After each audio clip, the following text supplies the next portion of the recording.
There's something Pete Townshend may do on stage this summer that his The Who bandmate Roger Daltrey has described as akin to murder.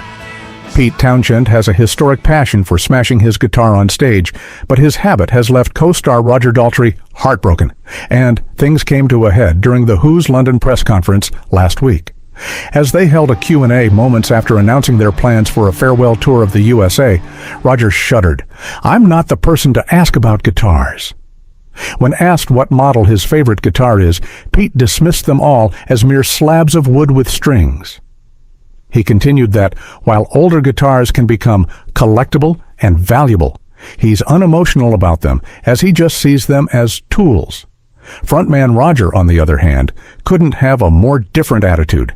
He's only smashed a guitar once, and he feels so much regret over the episode that he's described it as like murdering my wife.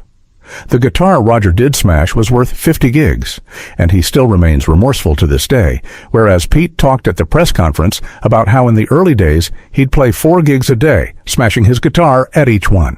He felt encouraged by American audiences in the 60s going absolutely nuts every time he did it, but it was a tense time, with the band resorting to repairing the damage in between shows.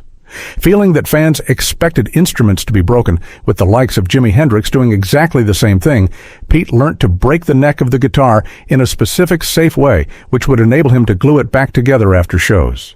Meanwhile, he's being careful to choose a sturdy model for his USA farewell tour with Roger, which kicks off in August. Only time will tell whether he smashes it on stage like in the nostalgic old days. And if UK fans want to see their last ever shows, they may need to fork out for a plane ticket, as the pair aren't sure they'll ever perform live in Britain again. Although both consider the UK their home and suggest they could do a week's worth of shows at London's O2 or Royal Albert Hall, Roger's been hit with a warning about doing too many consecutive shows without a break in case he damages his voice.